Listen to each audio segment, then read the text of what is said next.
আপনাদের এখানে আমি ইনস্টল করছিলাম গত ক্লাসে ওয়ার্ডপ্রেস কিভাবে ইনস্টল করতে হয়, এবং আমরা এই যে ড্যাশবোর্ডে কিভাবে আসবো সেটাও আমরা দেখাইছিলাম। সো গতদিন আমাদের যে ইয়েটা ছিল, আমাদের মেইনলি লুপটা ছিল এটা।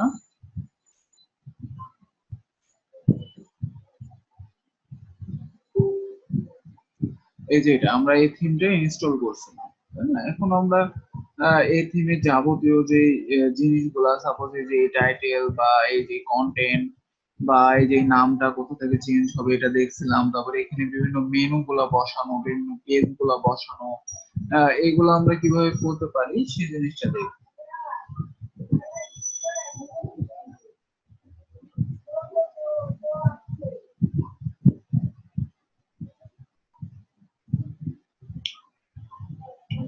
তো আমরা প্রথমে আজকে যেটা করবো সেটা হচ্ছে মেনুর এই পেজ গুলা সেট করা, সেটা দেখবো কিভাবে এটা করা যায়।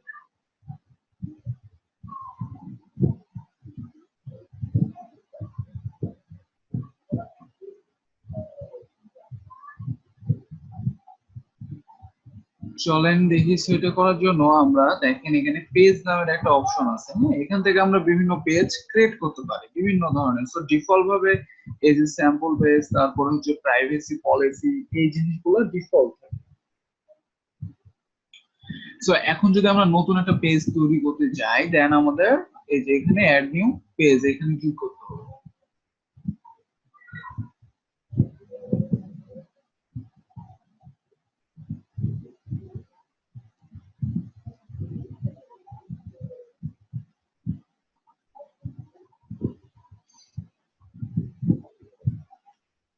একটু লোডিং নিচ্ছে, একটু পরে আসবে।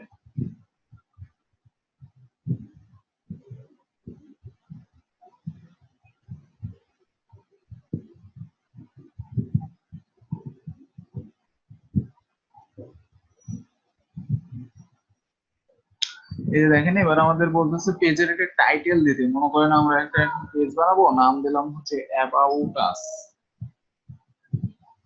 আচ্ছা, অ্যাবাউট আস দেওয়ার পরে এখানে আমাদের কন্টেন্ট দিতে হবে। অ্যাবাউট আস এর বিভিন্ন কন্টেন্ট। সো কন্টেন্ট গুলো কোথায় পাবো? কন্টেন্ট সাপোজ আমি যে কোনো জায়গা থেকে নিয়ে আসতে পারি, অর্থাৎ লোরেম ইপসাম এখান থেকে আমি নিয়ে আসি।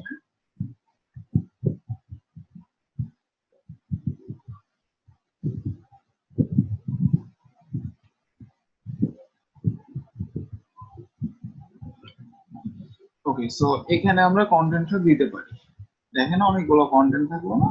তো এবার আমরা এখানে আমাদের বিভিন্ন ফাংশনালিটি আছে, যে আমরা এটা ডিফল্ট টেমপ্লেট চাচ্ছি, পেজ উইথ লেফট সাইড বা না রাইট সাইড বা কোন সাইড বা চাচ্ছি কিনা। সো আমি আপাতত এখানে ডিফল্ট দিয়ে এখানে একটা সেভ দিলাম, হ্যাঁ? সো আমাদের এই পেজটা কিন্তু তাহলে ক্রিয়েট হয়ে যাবে। এই পেজটা কিন্তু আমাদের ক্রিয়েট হয়ে গেছে, দেখেন অ্যাবাউট আস নামে। তো এই পেজটাকে যদি আমি এখন এখানে নিয়ে আসতে চাই তাহলে কি করব? নরমালি কিন্তু আমাদের এখানে রিলোড দিলেই কিন্তু এখানে পেজটা চলে আসছে। দেখেন আমি যদি এখন এই পেজের মধ্যে যাই, দেন আমাদের এই যে অ্যাবাউট আস এর মধ্যে আমরা যা যা লিখছি সবকিছু কিন্তু এখানে চলে আসছে। এই যে এটা হচ্ছে কন্টেন্ট, এটা এমনি টাইটেল, আমাদের টাইটেলটা, সেই জিনিসগুলো কিন্তু চলে আসছে। সো এখন মনে করেন এই অ্যাবাউট আস এর মধ্যে আমরা কোনো একটা কিছু এডিট করতে যাচ্ছি, কোনো একটা লেখা, বা মনে করেন আমরা বোল্ড করতে যাচ্ছি। দেখেন এই যে লোরেম ইপসম, এই কথাটা কিন্তু বোল্ড হয়ে আছে। সো একটু সিলেক্ট করে এই যে দেখেন বোল্ডে ক্লিক করলে এটা আবার নরমাল হয়ে গেল। বা কোনো একটা কিছুকে যদি আমি বোল্ড করতে চাই, জাস্ট ক্লিক করলে কিন্তু বোল্ড হয়ে যাবে। হ্যাঁ, দিয়ে জাস্ট সেভ দিতে হবে আপনাকে। একবার সেভ দিতে হবে, দেন রিলোড দিতে হবে, তাহলেই কিন্তু চলে আসবে। এইটা ঠিক আছে।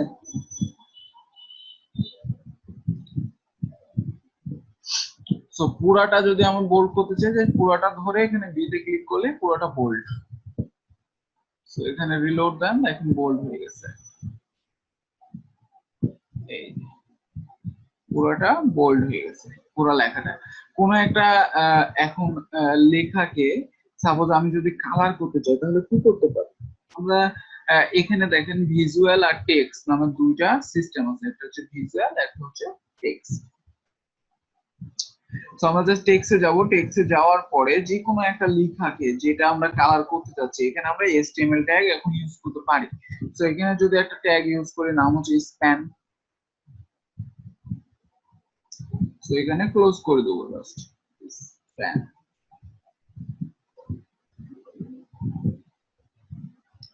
এবার জাস্ট স্প্যানের মধ্যে আমি যদি বলি স্টাইল কালার রেড, সো এবার দেখেন যদি আমি আপডেট দিই দেন আমাদের কিন্তু এখানে রেড হয়ে গেছে, কালারটা রেড হয়ে গেছে, ওই টেক্সটে শুধু কালারটা রেড হয়ে গেছে। সো এইভাবে কিন্তু আমরা এভরিথিং এখন ডিজাইন বা চেঞ্জ করতে পারবো, এইভাবে আপনাদের কাজ করতে হবে।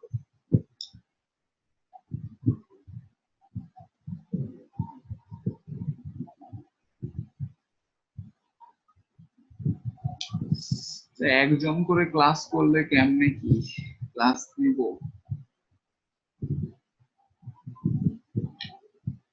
আর আসবে না কেউ?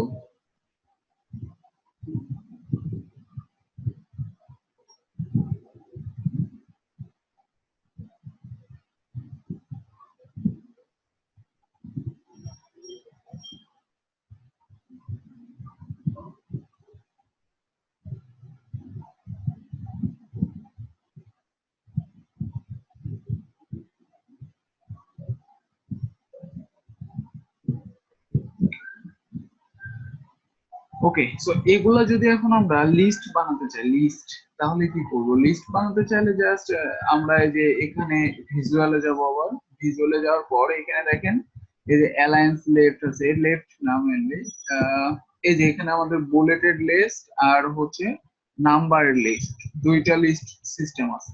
তো আমরা যে যতটুকু করতে চাচ্ছি এটাকে ধরে যদি আমি এখানে ক্লিক করি, দেখেন আমাদের এটা কিন্তু নাম্বার লিস্টে চলে আসে 1 নম্বর। তো আমি এখন যদি এইখান থেকে লেখাটাকে একটু নিচে দিই, দেখেন 2 নম্বর হয়ে গেছে, আবার যদি এখান থেকে নিচে দিই 3 নম্বর হয়ে গেছে, আবার যদি এটাকে নিচে দিই 4 নম্বর। সো এভাবে কিন্তু আমাদের লিস্ট তৈরি হয়ে যাচ্ছে লেখাগুলো, হ্যাঁ, প্রত্যেকটা লিস্ট তৈরি হয়ে যাচ্ছে। সো 8টা। তো এখন যদি আমি এটাকে আপডেট দিই, দেন এটা কিন্তু আমাদের লিস্ট তৈরি হয়ে গেছে।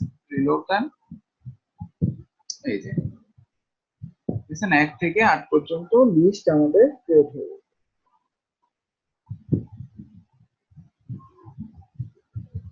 এখন এটাকে যদি আমরা এই লিস্ট না দিয়ে যদি আর একটা বুলেট লিস্ট দিতাম, অর্থাৎ এই যে এটা, তো এখানে ক্লিক করলে দেখেন এখন কিন্তু এগুলো বুলেটেড লিস্ট হয়ে গেছে।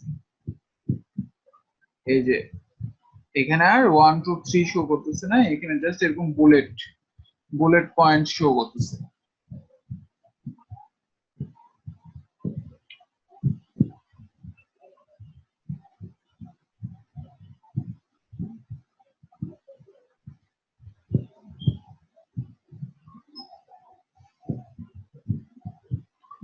ওকে,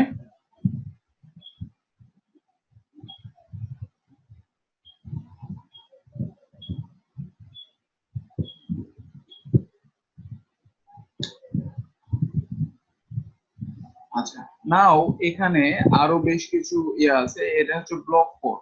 হ্যাঁ, আমরা যদি আরো কোনো একটা কিছু লেখাকে নিয়ে আসি, আবার সাপোজ আমরা যদি এবার এখানে এভাবে দিই, হ্যাঁ, লেখাটাকে, এবার এই লেখাটাকে জাস্ট সিলেক্ট করে আমি যদি এখানে এটা ক্লিক করি, এখন এটা ডিজাইনটা হয়ে যাবে ব্লক কোড, অর্থাৎ রিলোড দেন,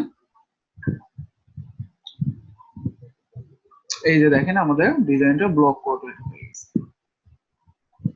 দেখছি।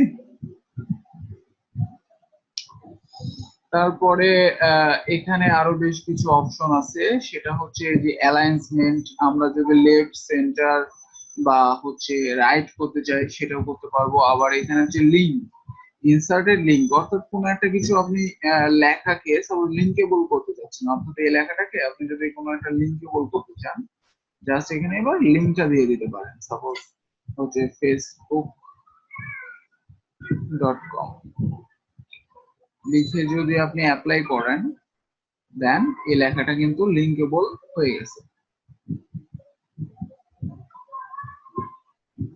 বলেন কোশ্চেন কি? এই যে লিঙ্কেবল, এটাতে ক্লিক করলে এখন facebook.com এ চলে যাবে, এরকম।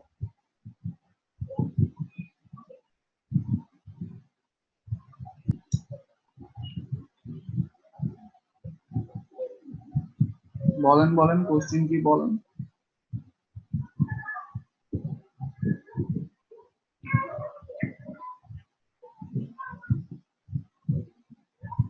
হ্যাঁ, এর আগে বুলেট গুলো ছিল।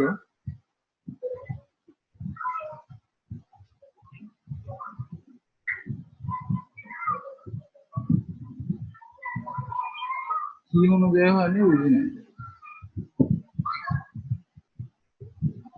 লাইন অনুযায়ী হবে না কেন, এখানে কি অনুযায়ী হয়েছে? প্রত্যেকটা একটা একটা করে যে ইন্ডাস্ট্রি, এগুলো তো এক একটা শো করতেছে।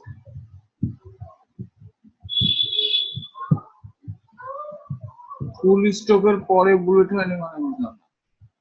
এখানে কোথায় ফুল স্টপ আছে? আপনি তো একটা একটা করে নিচে নিচে দিতেছেন। এই যে ফুল স্টপ এখান থেকে শেষ হয়েছে, দেন এটা শুরু হয়েছে, এই লাইনটা শুরু হয়েছে। এখানে যেভাবে দিবেন ওইভাবেই শো শো করবে, নো প্রবলেম। আচ্ছা, তারপর হচ্ছে রিড মোড। সাপোজ আমি যদি এবার এতটুকুনকে ধরে এখানে ক্লিক করি, সো এই যে এখানে একটা কিন্তু মোড চলে আসছে, অর্থাৎ রিড মোড। হ্যাঁ, তো আমরা যদি এখন আপডেট দিই, দিয়ে যদি এখানে একটু রিলোড দিই, দেখেন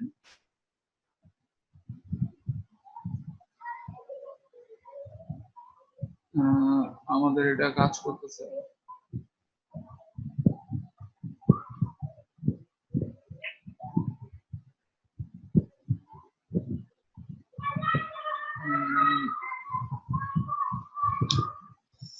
এটা কাজ করে না মোডটা। আচ্ছা, সমস্যা নাই, এটা তাহলে আমরা একটু পরে দেখি। এখানে মোডটা আসতেছে না। ওকে, একটু দেখি এখানে আবার।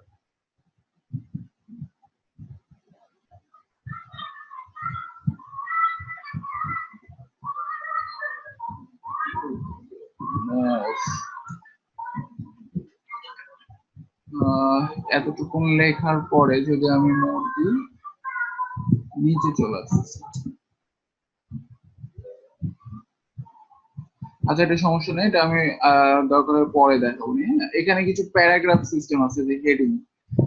আপনি যদি কোনো একটা লেখাকে জাস্ট H1 বা H6 দিতে চান, এতটুকুনকে যে এখান থেকে সিলেক্ট করবেন, দেখেন এটা এখন হয়ে গেছে, গোটাটাই হয়ে গেছে আর কি। গোটা কোনো লেখাটা হয়নি, মেনলি ক্লোজ হয়নি, সিলেক্টেড কাজ করে নাই, গোটাটাই হয়ে গেছে। সো হেডিং 2 যদি দেন, হেডিং 2 হবে। হেডিং 3 যদি দেন, হেডিং 3 হয়ে যাবে। হেডিং 4 যদি দেন, হেডিং 4। অর্থাৎ আমরা যদি এটার কোড গুলো দেখতে চাই, একটু টেক্সট এডিটরে আসলে দেখতে পাবো, এই যে এগুলাতে কিন্তু হেডিং 4, হেডিং H4 হয়ে গেছে। দেন আপনি যদি এটাকে আপডেট দেন, আপনার এখানেও কিন্তু সেম ভাবে শো করবে, এই যে হেডিং 4 হিসেবেই কিন্তু শো। ঠিক আছে। সো আমরা কিভাবে পেজ বানাইতে হয় এটা শিখলাম। এখন এখানে কিছু সিস্টেম আছে, সেটা হচ্ছে যে আপনি টেমপ্লেট চুজ করতে পারবেন। এখানে হচ্ছে যে ফন্ট পেজ টেমপ্লেট, না page with left side bar, না রাইট সাইড বার। অর্থাৎ আপনি যদি লেফট সাইড বা রাইট সাইড বার এরকম চান আপনার এই ডিজাইনটা, তাহলে করতে পারবেন। অর্থাৎ আমি যদি এটা সিলেক্ট করে এবার আপডেট দিই, জাস্ট রিলোড দেন, এই যে দেখেন আমাদের কিন্তু লেফট সাইড বার একটা চলে আসছে। এখানে লেফট সাইড বার কিন্তু একটা চলে আসছে, আর এটা এদিকে সরে গেছে। আবার আমি যদি চাই যে এখানে রাইট সাইড বার দিতে, অর্থাৎ এই পারে সাইড বার দিতে, এই পারে, সো এবার কিন্তু এই পারে আসবে। হ্যাঁ, এই যে দেখেন এখন কিন্তু আমাদের এই পারে শো। তো সুন্দর সিস্টেম। আমরা ইচ্ছে করলে এটার টেমপ্লেটটাও চেঞ্জ করতে পারছি। মজার না?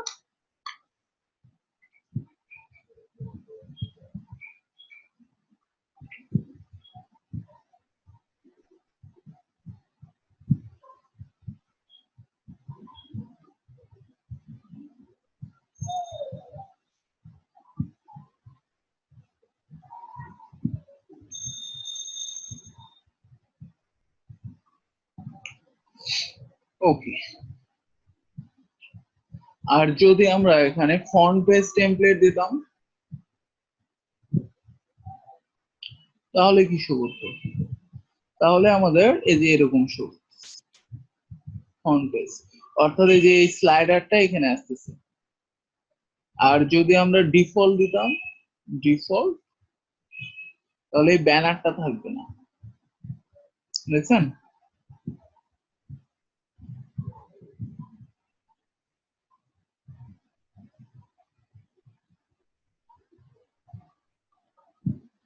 তো এটা মেনলি মূলত আমাদের হচ্ছে পার্থক্য।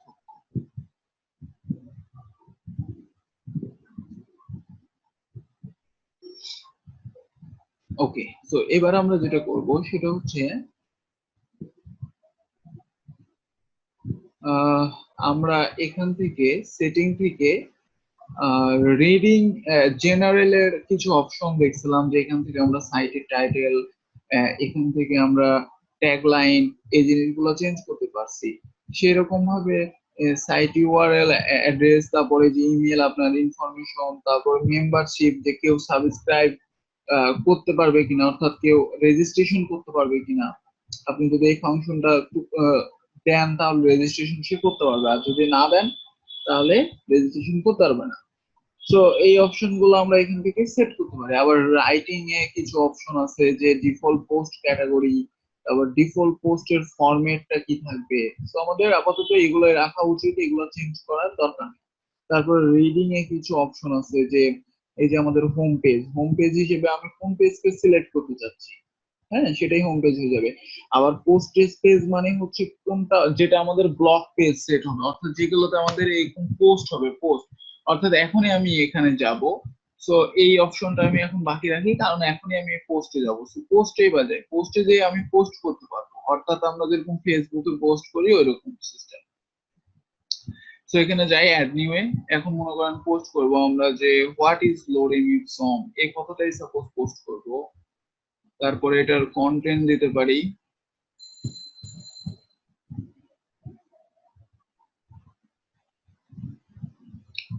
দেন আমরা যদি পাবলিশ করি, একটা পোস্ট কিন্তু পাবলিশ হয়ে গেছে, অর্থাৎ চলে আসছে। আর ডিফল্ট ভাবে একটা পোস্ট থাকেই হ্যালো ওয়ার্ড, এটা ওয়ার্ডপ্রেস ইনস্টল করার সময় এই হ্যালো ওয়ার্ডটা থাকে। আচ্ছা, এখন যদি আমরা আবার একটা নতুন একটা কোনো পোস্ট দিতে চাই, just why do we use it, suppose এটা দিলাম।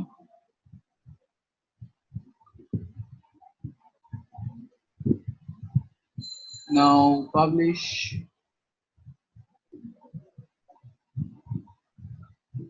নাও আমাদের দুইটা পোস্ট হয়ে গেছে। এখন এই পোস্ট গুলো শো করাবো কোথায়, সেটাই আমাদের এই যে এখানে রিডিং এর অপশনে আছে, অর্থাৎ কোন পেজে শো করাবো সেটা আমরা সিলেক্ট করতে পারবো। তো চলেন আগে একটা আমরা পেজ বানাই, অর্থাৎ এখানে আমরা যে কোনো একটা নামের পেজ বানাতে পারি, অর্থাৎ ব্লগ বা পোস্ট মনে করেন, যে কোনো একটা নাম দিতে পারি পোস্ট। তো এখানে আপাতত কন্টেন্ট কিছু দেওয়া নাই, এই পোস্ট পেজ, এই পেজের মধ্যে আমাদের ওই পোস্ট গুলো শো করা, সেই জন্য আমরা সেটিং থেকে রিডিং আসি, রিডিং থেকে এখানে যে সিলেক্ট করব, সিলেক্ট করে এখান থেকে পোস্ট করব। না, হোম পেজটা মেনলি আপাতত থাক ওটাই, আর পোস্ট পেজ, এই যে পোস্ট পেজটা করে দিলাম পোস্ট পেজ। ওকে, তো এবার যদি আমরা সেভ দিই, সেভ দিয়ে এখানে একটা রিলোড দেন, এখানে কিন্তু ওই যে পোস্ট নামের একটা পেজ আসছে। এবার এখানে ক্লিক করেন, দেখেন এখানে আপনার ওই পোস্ট গুলা শো করতেছে, যে why do we use it, তারপরে what is loading it from hello world, দেখেন পোস্ট গুলা শো করতেছে। আর এখানে নীল কালার হয়ে আছে, রিজনটা হচ্ছে এখানে আমাদের ইমেজ দিলে ইমেজ শো করবে, এখানে কোনো একটা ইমেজ দিলে ইমেজ শো করবে, ঠিক আছে। তো আমরা দিই ইমেজ, কোন একটা পোস্টের মধ্যে যদি ইমেজ দিতে চাই যাই, তো এখান থেকে যে কোনো একটা পোস্ট যান, এই যে এখান থেকে সেট ফিচার ইমেজ, এখান থেকে আমরা ইমেজ সিলেক্ট করতে পারি।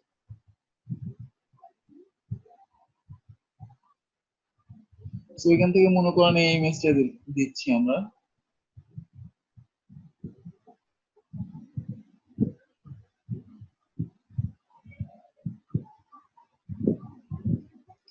তো ইমেজটা আমরা সেট করলাম, সেট করে যদি আপডেট দিই,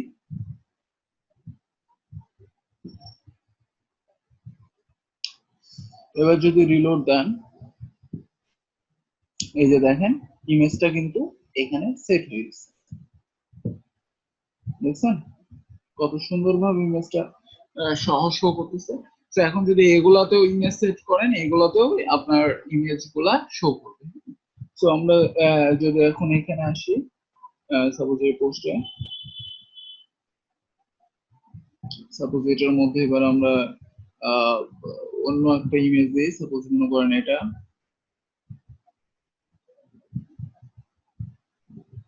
আচ্ছা এটার ব্যাকগ্রাউন্ড নাই, এটা দিই না, অন্য একটা দিই,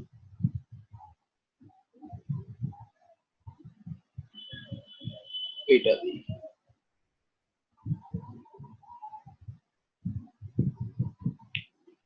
আপডেট, তারপরে আমাদের আর একটা আছে সাপোজ হ্যালো ওয়ার্ল্ড, এটার মধ্যে দিই।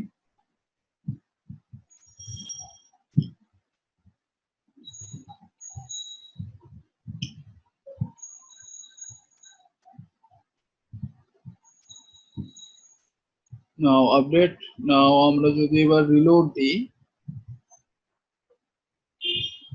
দেখেন এই যে আমাদের এই পোস্টের মধ্যে ইমেজ, এই পোস্টের মধ্যে ইমেজ, এটার মধ্যে ইমেজ, তো সুন্দর মতো আমাদের সবকিছু কিন্তু শো করতেছে। এবং এই পোস্ট গুলা দেখেন মজার জিনিস সেটা হচ্ছে যে আমাদের এখানে কয় তারিখে পোস্টটা করা হয়েছে, আজকের ডেট, তারপরে ক্যাটাগরি, এখানে কোন ক্যাটাগরির পোস্ট এটা, তারপরে আমরা যখন রিড মোডে ক্লিক করব ফুল পোস্টে চলে যাব, দেন এখানে আমরা কমেন্ট করতে পারবো, দেখেন অ্যাড কমেন্ট, না ওই যে কমেন্ট, তো এখানে কি কমেন্ট সেটাও করতে পারবো, একদম ফেসবুকের মতোই সিস্টেমটা, তাই না?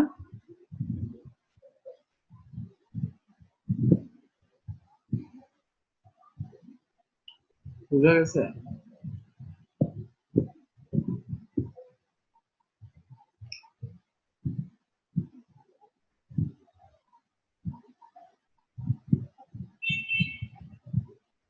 হ্যাঁ ডিলিট করা তো যাবে, এই যে এখানে সব পোস্ট গুলো আছে না, এই যে এখানে দেখেন যখন মাউস নিয়ে যাচ্ছেন যে ট্র্যাশ নামের অপশন, এটা ক্লিক করলে এটা গোটাই ডিলিট হয়ে যাবে, হ্যালো ওয়ার্ডটা গোটাই ডিলিট হয়ে যাবে, করেন ট্র্যাশ করেন ডিলিট, এই যে দেখেন নাই, এখন দুটো।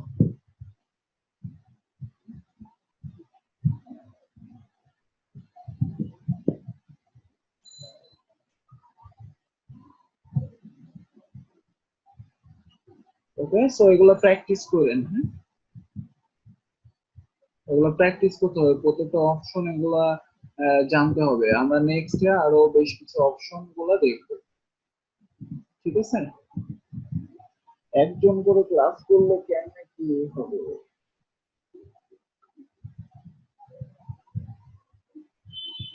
আর আমি দুইটা করে আপনাদের আলাদা হচ্ছে যে ভিডিও দিতেছি, ওইগুলা একটু দেখবেন, ওগুলাও কাস্টমাইজেশন, ওগুলাও একটু দেখবেন, তাহলে দুইটা দেখে একদম ক্লিয়ার হয়ে যাবে,